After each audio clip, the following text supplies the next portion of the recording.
He was already planning the massive retaliation that the Great Council Chamber of Nexus Prime had never been so quiet. Hundreds of alien beings from across the galaxy sat in stunned silence, staring at the tactical displays that showed 3 disabled Corinth heavy cruisers floating helplessly in the Kepler system. The humans had done the impossible.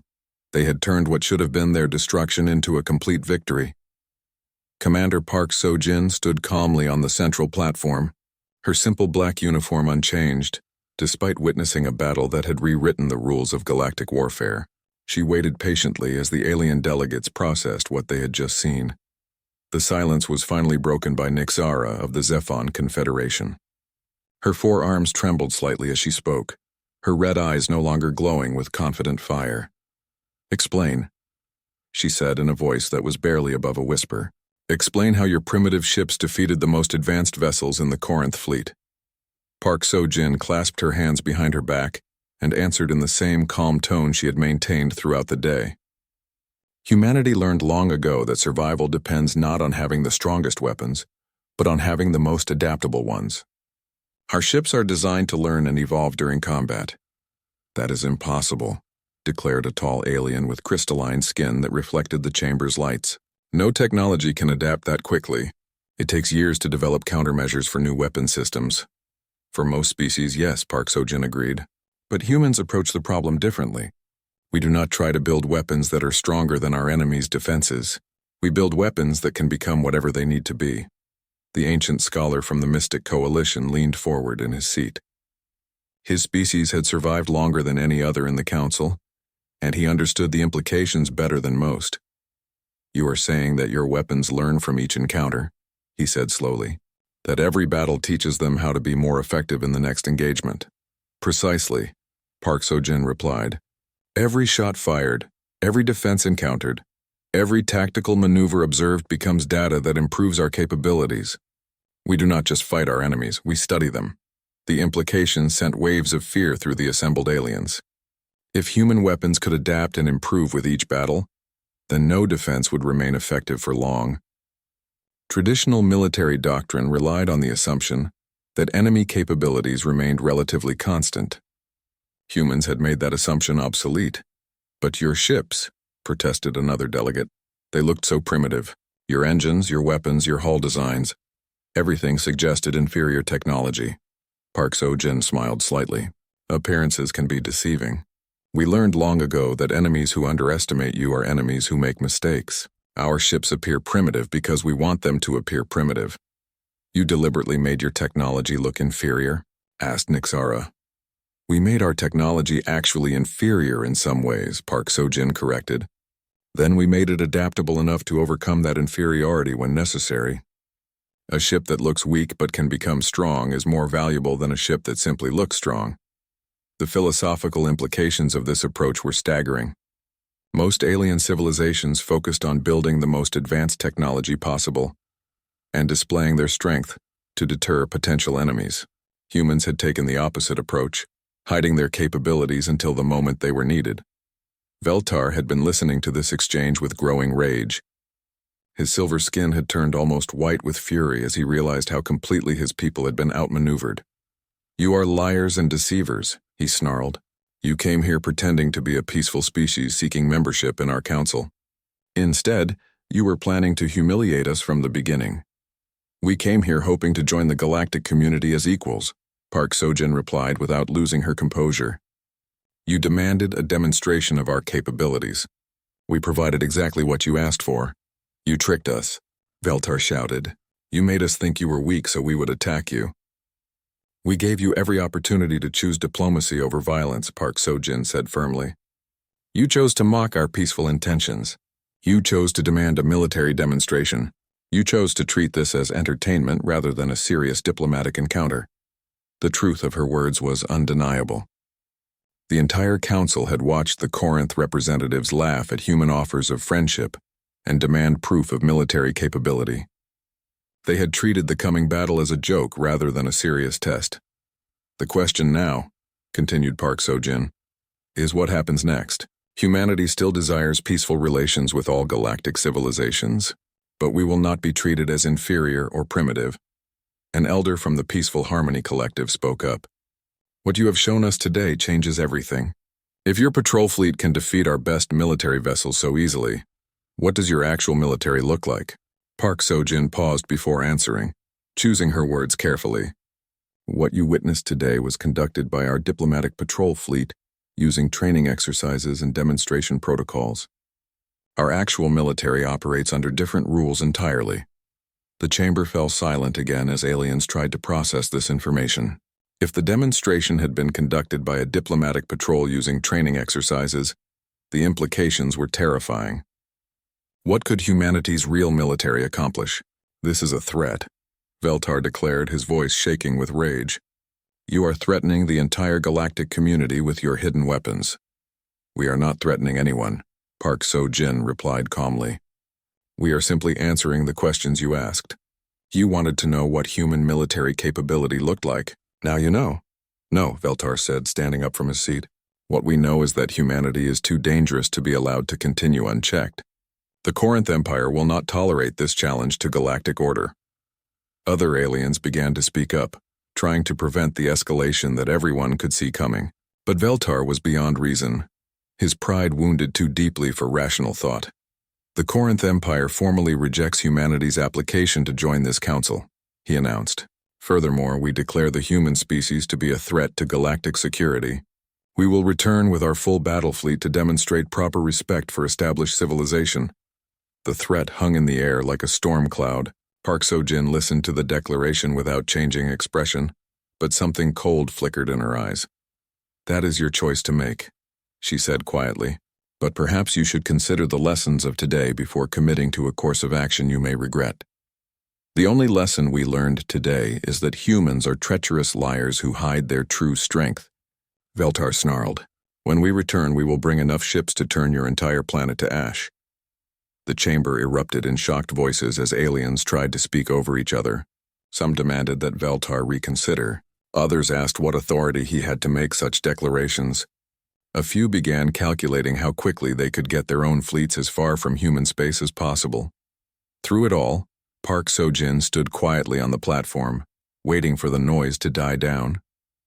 When it finally did, she spoke into the silence with a voice that carried clearly to every corner of the chamber.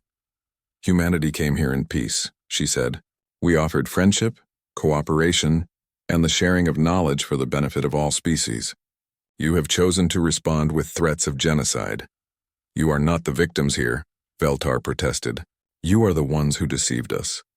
We responded to your demands exactly as requested, Park Seo-jin replied. You asked for a demonstration of military capability. You received one. The fact that the demonstration exceeded your expectations is not our fault. She paused, looking around the chamber at the faces of aliens who were beginning to understand that they had made a terrible mistake. However, she continued, if the Corinth Empire chooses to pursue military action against humanity, they should understand that such action will not be considered a diplomatic demonstration. It will be considered an act of war. The words fell into the chamber like drops of acid, burning away any remaining illusions about human weakness or naivety. The species that had seemed so eager to join galactic civilization was now calmly discussing the prospect of interstellar war. You dare threaten us? Veltar demanded. I am not threatening anyone, Park Seo-jin replied. I am simply explaining the consequences of the actions you have chosen to take. Humanity did not seek this conflict, but if conflict is forced upon us, we will respond appropriately. With that, she turned and walked calmly from the platform, leaving behind a chamber full of aliens, who were finally beginning to understand that everything they thought they knew about the balance of galactic power had just changed forever. Veltar watched her go with rage burning in his silver eyes. He was already planning the massive military response that would restore Corinth honor and show these upstart humans their proper place in the galaxy. He had no idea that he was about to discover the difference between a diplomatic demonstration and the full fury of human warfare. The battle in the Kepler system had transformed from a one-sided slaughter into something none of the alien observers could understand. Where moments before the human fleet had been dying ship by ship, now they moved with deadly purpose through the asteroid field. Commander Seo Young-min of the Jeonju's Wrath had been waiting for this moment throughout the entire battle. Her ship had taken several hits and was trailing atmosphere from damaged sections. But like all human vessels, it was far from helpless. The apparent damage was mostly superficial, designed to make the aliens overconfident. "All systems show green," reported her engineering officer. "The hull breaches were in non-critical sections as planned." "Excellent," CO Youngman replied. "Target the second cruiser. It's time to show them what our fusion drives can really do." The human ships had been moving cautiously through the asteroid field, using their engines at what appeared to be maximum capacity, just to avoid collisions. The aliens had seen this as evidence of primitive technology struggling to keep up with the demands of real space combat. They were wrong. The fusion drives on human ships were not primitive. They were deliberately restrained. Each engine was capable of producing far more power than the aliens' sensors could detect. But that power was hidden behind careful engineering and deliberate misdirection. Now, as the tide of battle turned, the human ships began to reveal their true capabilities. The Jianju's Wrath suddenly accelerated through the asteroid field at a speed that should have been impossible. Its engines burned with blue fire that grew brighter and hotter, until it looked like a miniature star racing through space. The ship moved between floating rocks with precision that defied physics, making turns that should have torn its hull apart. "Impossible," shouted the captain of the second Corinth cruiser as he watched the human ship approach. "No vessel that size should be able to maneuver like that." But impossible or not, the Jianju's Wrath was coming straight at him, and its weapons were charging for another adapted shot. The Corinth captain ordered evasive maneuvers, but his massive cruiser was designed for long-range battles in open space. Among the asteroids, its size became a disadvantage. The human ship danced around his vessel like a fighter circling a lumbering giant. "Sir," his weapons officer reported, "we cannot get a clean shot. They are staying in our blind spots." "Then use the asteroids," the captain ordered. "Fire at the rocks. Destroy their cover." Plasma beams lanced out to strike nearby asteroids, turning solid rock into expanding clouds of superheated gas. But the human ship seemed to anticipate every shot, always moving to where the aliens could not target it effectively. Meanwhile, other human vessels were revealing their own hidden capabilities. The weapons that had seemed so primitive were transforming before alien eyes. Gun barrels extended and reconfigured themselves. Projectile types changed mid-battle, as the ship's manufacturing systems produced new ammunition designed to counter specific threats. Captain Li, Jinwoo of the Busan's Resolve, watched his tactical display, as the human fleet coordinated its attacks with machine-like precision. Every ship knew exactly where every other ship was and what it was doing. Their movements looked chaotic to outside observers, but were actually perfectly orchestrated. "Sir," his communications officer reported, "Admiral Kim is requesting status on data collection. Tell the Admiral we have complete analysis of Corinth shield systems, weapons arrays, and maneuvering capabilities." Li Jinwoo replied, "We are ready to proceed to Phase 3. Phase 3 was the endgame, the moment when the human fleet would stop pretending to be inferior and show the galaxy what their technology could really accomplish." On Nexus Prime, the alien delegates watched in growing horror as their understanding of the battle completely reversed. What had seemed like an easy victory for advanced civilization over primitive upstarts was becoming a masterclass in how to turn apparent weakness into devastating strength. "They planned this entire sequence," whispered the ancient scholar who had first suspected the humans' true purpose. "Every move, every apparent mistake, every moment of seeming defeat. It was all calculated, but how?" asked a younger alien. "How could they know our technology well enough to counter it so perfectly?" "Because they have been watching us," the scholar replied.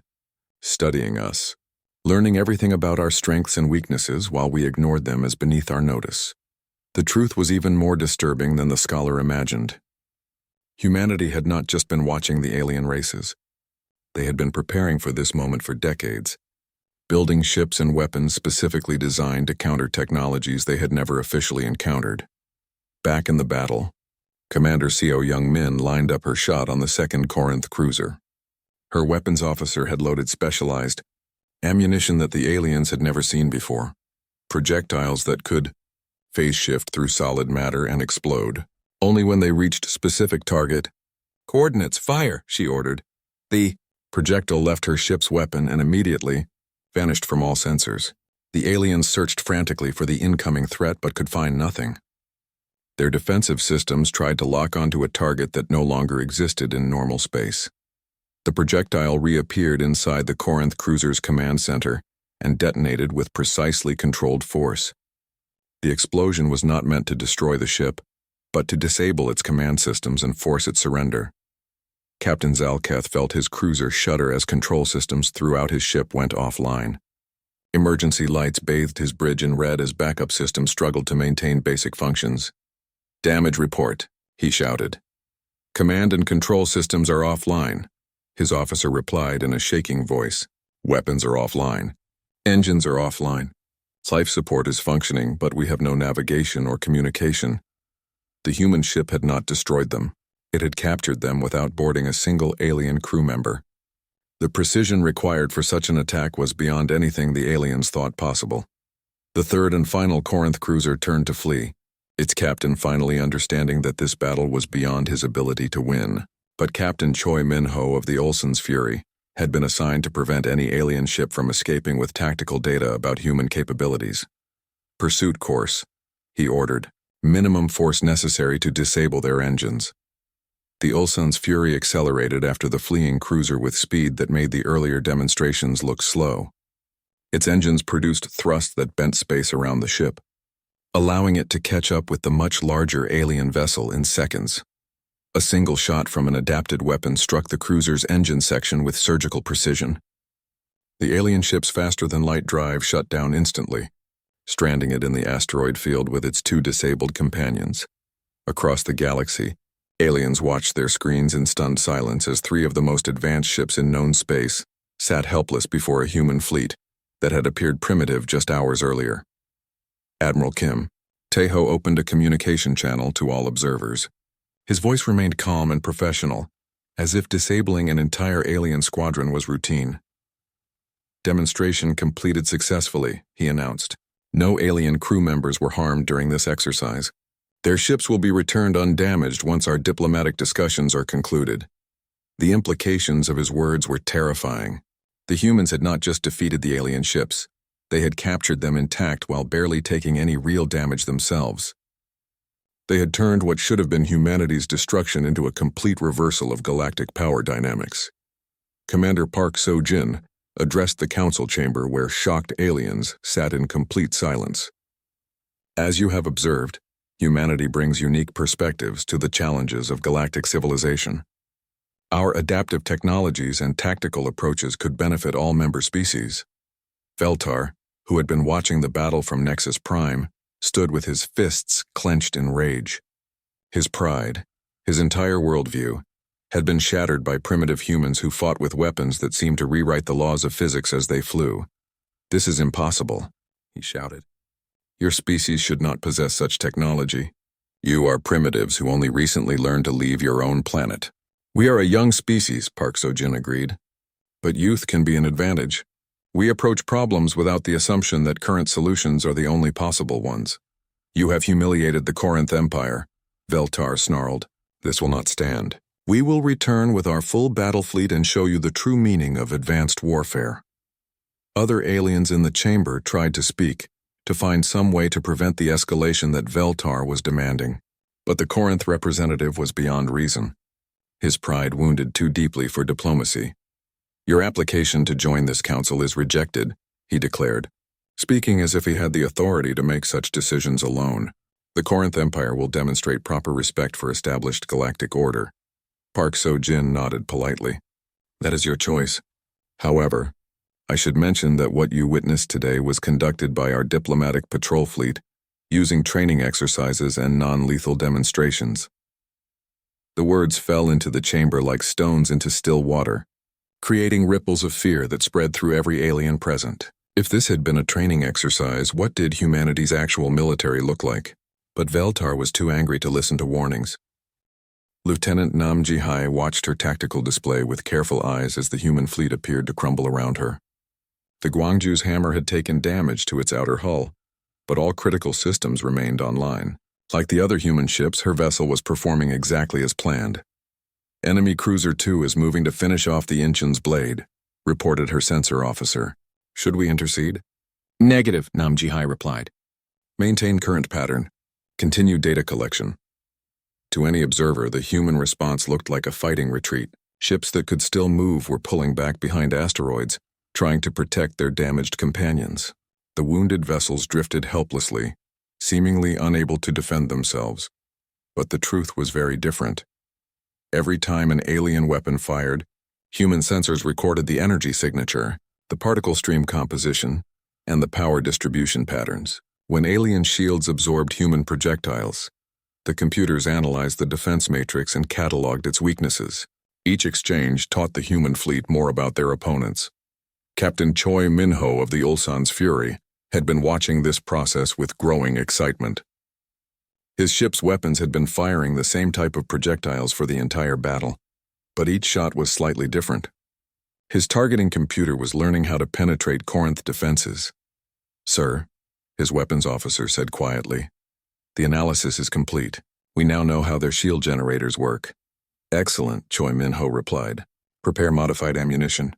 Type 7 penetrators with adaptive frequency modulation." The weapons officer's eyes widened slightly. Type 7 penetrators were not standard patrol equipment. They were designed to punch through any known defense system by changing their properties during flight. "Sir, those are classified as military-grade weapons. Today they are educational tools," Choi Min-ho said with a thin smile. On the Corinth cruiser, Zalketh was feeling confident about his victory. His 3 ships had taken minimal damage while destroying or crippling most of the human fleet. Only a few enemy vessels remained in fighting condition, and they were clearly trying to retreat. "Pursue the remaining ships," he ordered. "Do not let any escape. We want a complete victory to show these primitives their place." His ships moved forward through the asteroid field, hunting the surviving humans like predators chasing wounded prey. Their plasma cannons recharged for what should be the final barrage of the battle. But something was changing in the way the human ships moved. Where before they had seemed desperate and panicked, now they moved with deliberate purpose. Their formation looked random, but actually placed each ship in the perfect position for what was coming next. The change was subtle at first. The human weapons began to hit their targets more consistently, not just hitting the alien ships, but hitting specific points that caused maximum disruption to their systems. Shield generators overloaded. Power couplings failed. Sensor arrays went offline. "What is happening?" Zalketh demanded as alarms sounded throughout his ship. "Their weapons are becoming more effective." "Unknown, sir," replied his tactical officer. "Our shields are operating normally, but the human projectiles seem to be finding gaps that should not exist." On Nexus Prime, the alien observers were beginning to notice the change as well. The humans who had been losing badly just minutes before were now fighting with increasing effectiveness. Their battered ships were suddenly coordinating attacks with precision that defied their apparent damage. Veltar leaned forward in his seat, studying the tactical displays more carefully. "Something is wrong. How are they improving so rapidly?" "Perhaps their initial poor performance was deliberate," suggested an ancient alien scholar who had been silent until now. "What if they were not fighting to win, but fighting to learn?" The idea sent a chill through the watching aliens. If the humans had been studying their technology while pretending to be defeated, what did that say about their real capabilities? Back in the battle, Captain Choi Min-ho decided it was time for a demonstration. His ship had been hanging back, appearing to nurse critical damage to its engines. In reality, the Ulsan's Fury was perfectly functional and ready to reveal what human technology could actually do. "Target the lead cruiser," he ordered. "Full power to weapons. Show them what adapted ammunition can do." The Ulsan's Fury emerged from behind a large asteroid and fired a single shot. The projectile looked the same as every other human weapon that had been fired in this battle. But this one was different. As it flew through space toward the Corinth cruiser, the projectile began to change. Its outer shell shifted frequency to match the exact opposite of the alien shield harmonics. Its core density increased to penetrate armor that had never been breached. Its guidance system locked onto the one point where all the ship's defensive systems converged. The projectile hit the Corinth cruiser and passed through its shields like they were not there. It punched through the outer armor, penetrated 3 decks, and exploded directly inside the ship's main reactor chamber. For a moment, the massive alien vessel just hung in space, looking undamaged. Then light began to leak from its hull as internal explosions tore through its decks. The ship broke in half and died in a brilliant flash that lit up the entire system. Silence filled the communication channels. Aliens throughout the galaxy stared at their screens in shock. A human ship using primitive projectile weapons had just destroyed a Corinth heavy cruiser with a single shot. "Impossible," whispered Zalketh from his bridge. "That weapon should not exist. Humans do not have that technology, sir," his science officer reported with a shaking voice. "Analysis of the projectile shows it modified itself during flight. It adapted to our specific defenses in real time. The implications hit everyone at once. The humans had not brought primitive weapons to this battle. They had brought adaptive weapons that could learn and evolve to counter any defense. Every shot they had fired before was gathering data for this moment. Admiral Kim Tae-ho chose this moment to open a communication channel to all ships in the system. His voice was calm and professional, as if destroying an advanced alien cruiser was just another day's work. "Attention all vessels," he said. "This concludes the demonstration portion of our encounter. You have now seen a sample of standard human patrol capabilities. We hope it has been educational." The word "standard" echoed through the minds of every alien who heard it. If this was standard capability, what did their actual military look like? Commander Park So-jin, still standing on the platform at Nexus Prime, watched the alien delegates' faces as they processed what they had just witnessed. The laughter and mockery had been replaced by fear and confusion. "As you can see," she said into the stunned silence, "humanity brings unique capabilities to galactic civilization. We believe our adaptive approach to technology and warfare would be valuable to the Galactic Council." Beltar stood up from his seat, his silver skin now pale with shock. You tricked us. Those weapons, those tactics. This was planned from the beginning." "We came here to demonstrate human capabilities," Park So-jin replied. "You requested a battle. We provided one. The fact that you underestimated us is not our fault." The remaining 2 Corinth cruisers in the battle zone began to retreat, their captains no longer confident in their technological superiority. They had seen their most advanced ship destroyed by weapons they could not understand or counter. But Veltar's pride would not let him accept this defeat. His face twisted with rage as he realized that his supposedly superior race had been outmaneuvered by primitives. "This is not over," he declared. "The Corinth Empire will not be humiliated by upstart humans. We will return with our full fleet and show you what real power looks like." Park So-jin nodded politely. "That is your choice to make. But perhaps you should consider what you have learned today before making hasty decisions." "We have learned nothing except that you are treacherous liars who hide their true strength," Veltar snarled. "When we return, we will bring enough ships to turn your entire planet to glass." The threat hung in the air like a storm cloud. Other alien delegates tried to speak, to find some way to prevent what seemed like inevitable war. But Veltar had already made his choice. He stormed out of the council chambers, already planning the military response that would put humanity in its place. Behind him, the other aliens sat in stunned silence, beginning to understand that they had just witnessed something that would change the galaxy forever. The humans had not just won a battle. They had revealed that everything the aliens thought they knew about technological superiority was wrong. The 3 Corinth heavy cruisers moved through space like sharks hunting small fish. Each ship was a masterpiece of alien engineering, covered with armor that could stop planet-killing weapons. Their captain, Zalketh, sat in his command chair and smiled with confidence. "Open a channel to all ships in the system," he ordered. "I want everyone to hear this." The communication system crackled to life. Zalketh's voice reached every human ship and every alien observer watching from far away. "Attention, primitive humans," he said with a voice full of mockery. "You are about to learn why your species should have stayed on your little planet. We are going to show you what real technology can do. Consider this a free education before you die." On the bridge of the Busan's Resolve, Captain Lee Jin-woo listened to the aliens' words without emotion. His crew sat at their stations ready for battle. Everything looked normal, but Lee Jin-woo knew better. His ship was much more than it appeared to be. "Sir," said his weapons officer, "they are charging their plasma cannons. Energy readings are off our charts." "Maintain position," Lee Jin-woo replied calmly. "Wait for their first move." The human fleet had spread out among the asteroids in what looked like a desperate attempt to find cover. Their ships moved carefully between the floating rocks, avoiding collisions by narrow margins. To the aliens watching, it looked like fear. "They are hiding like scared children," laughed Zalketh. "Fire the opening barrage. Show them the power of the Corinth Empire." The three alien cruisers opened fire at the same time. Streams of superheated plasma shot through space, bright enough to blind anyone looking directly at them. The energy beams were designed to cut through any known material like a hot knife through butter. But something unexpected happened. The human ships began to move. They did not fly away from the plasma beams.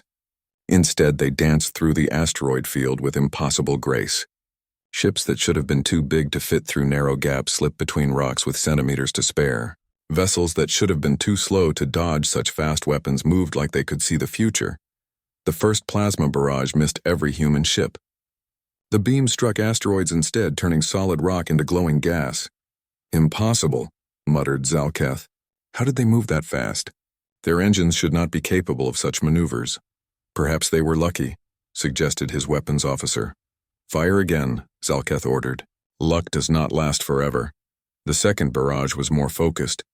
The Corinth ships targeted the areas where the human vessels would have to be if they followed normal physics. But again, the humans moved in ways that seemed to break the laws of space and time.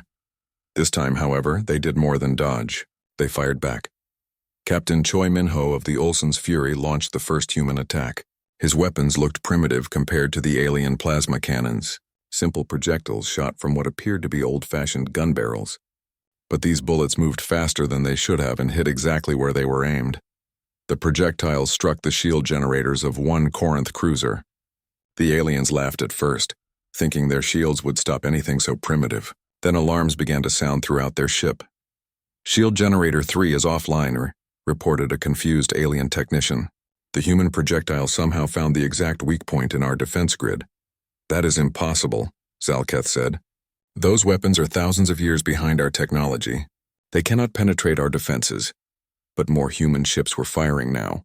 Each shot seemed to find a different weakness in the alien ships. Not enough to cause serious damage yet, but enough to worry the crews. Commander Nam Ji-hai aboard the Gwangju's Hammer coordinated the human response. Her ship moved through the asteroids like it was dancing, avoiding alien fire while directing her fleet's attacks with perfect timing. "Target their secondary power couplings," she ordered. "Those projectiles should disrupt their energy flow." The human weapons found their targets with surgical precision. Lights began to flicker on the alien ships as their power systems struggled with unexpected damage. From his command ship far away, Admiral Kim Tae-ho watched the battle through his sensors. Everything was going according to plan. The aliens were seeing exactly what he wanted them to see. A human fleet that was better than expected but still clearly outmatched. "Phase 1 complete," he said quietly to his bridge crew. "Begin data collection." This was the real purpose of the battle. Every alien weapon that fired, every defense system that activated, every tactical move the enemy made was being recorded and analyzed by human computers. The fleet was learning everything about Corinth technology, but the learning came at a cost. The alien ships were beginning to coordinate their attacks better. Zalketh had stopped underestimating his opponents and started using real military tactics. The three cruisers formed a triangle pattern and began to box in the human fleet. "Concentrate fire on the largest human vessel," Zalketh commanded. "If we destroy their leader, the rest will panic." The combined firepower of three heavy cruisers focused on the Soul's Pride.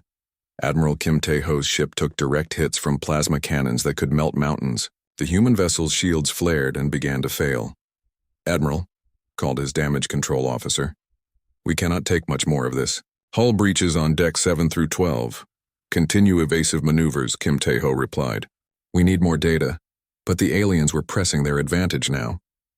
A coordinated attack caught the destroyer Daigu's Thunder between two plasma streams. The human ship's hull glowed white-hot for a moment before exploding in a brilliant fireball that lit up the entire asteroid field.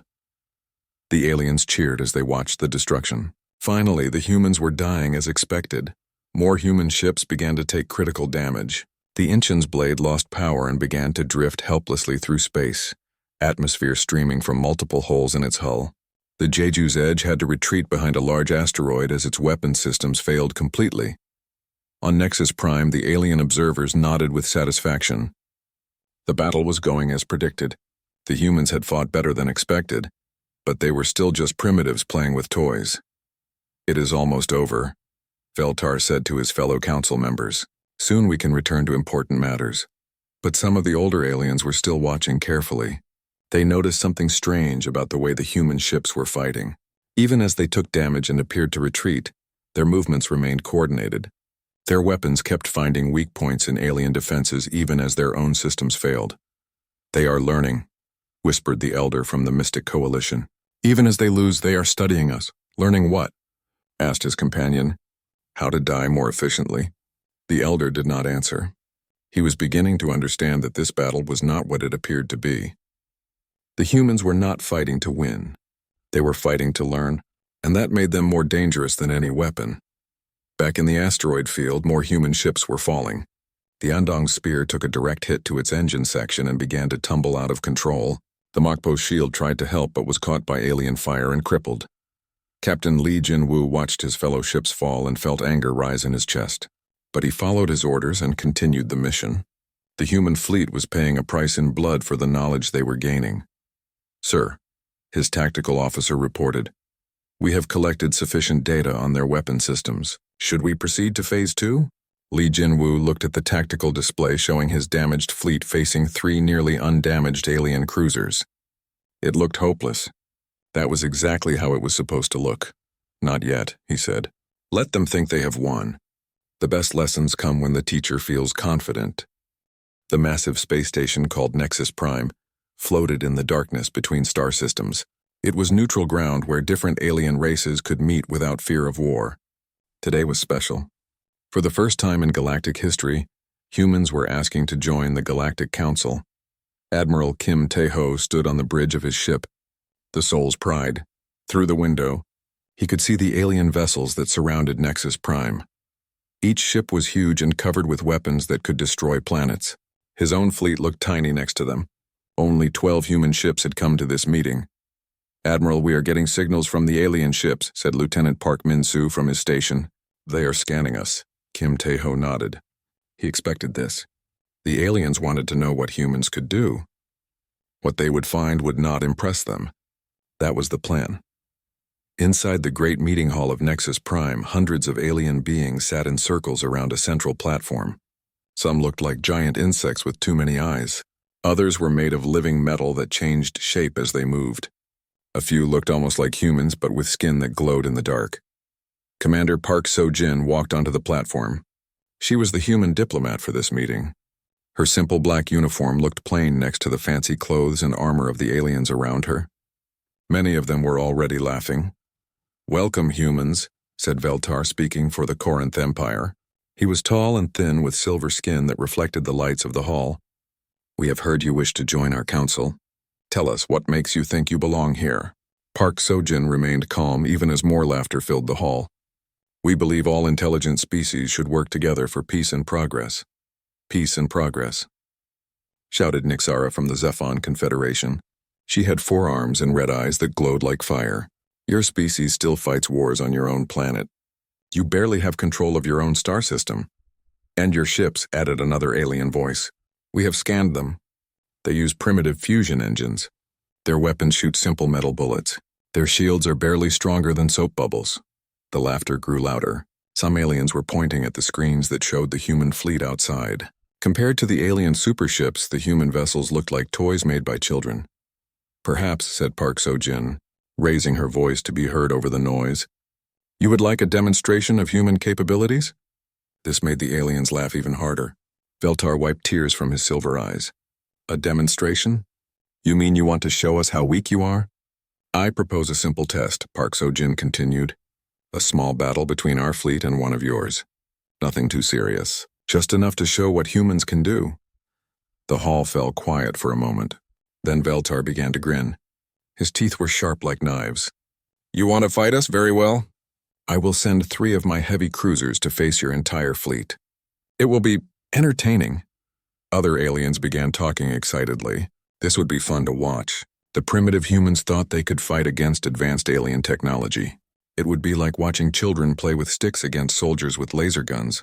"The battle will take place in the Kepler system," announced the council leader, an ancient being that looked like a floating brain in a glass jar. "All ships will be watched by our sensors. No real harm should come to the humans. We do not want to destroy them completely." More laughter filled the hall. Park So-jin bowed politely. "Thank you for this opportunity. I believe you will find it Educational. Back on his ship, Admiral Kim Tae-ho received the message about the coming battle. His officers gathered around him on the bridge. They all looked serious but not worried. "Orders, sir," asked Captain Lee Jin-woo, whose ship the Busan's Resolve would lead the attack formation. "Standard Formation 7, Kim Tae-ho replied. "Remember, this is a demonstration. Show them exactly what they expect to see. And if they push too hard," asked Commander Nam Ji-hai from the Gwangju's Hammer, "then we adapt." As always, Kim Tae-ho looked out at the alien ships surrounding them. They think they know what human technology can do. Let them keep thinking that until the right moment. The human fleet began to move away from Nexus Prime. Their engines glowed with simple blue light, not the rainbow colors of alien drives. Their hulls were gray metal, not the living crystal or shape-changing materials the aliens used. Everything about them looked basic and outdated. On the alien observation ships, scientists and military leaders watched the humans leave. They were already planning how to study the wreckage after the battle. Human technology might be primitive, but it could still teach them something about how lesser species tried to copy their betters. "Look at how they fly," laughed one alien general. "They move in straight lines like rocks thrown through space. Our ships dance through dimensions they cannot even see." "Their weapons," added another, "are the same type their ancestors used thousands of years ago. Metal bullets fired by chemical explosions. How quaint." But a few aliens were not laughing. These were the old ones, the species that had survived many wars and seen many enemies. They watched the human ships with more careful eyes. "There is something strange," whispered an elder from the Mystic Coalition. "They are too calm. Species facing their first galactic battle should be afraid or excited. The humans seem patient." "Patient for what?" asked his younger companion. "That is what worries me." The human fleet reached the Kepler system and took position near a field of asteroids. The rocks floated in space like a three-dimensional maze. It was perfect cover for smaller ships, but dangerous to navigate. Admiral Kim Tae-ho opened a channel to all human vessels. "Remember our mission. We are here to show the galaxy what humanity can do. Not all of it, not yet. Just enough." "Understood, Admiral," came the replies from 11 ship captains.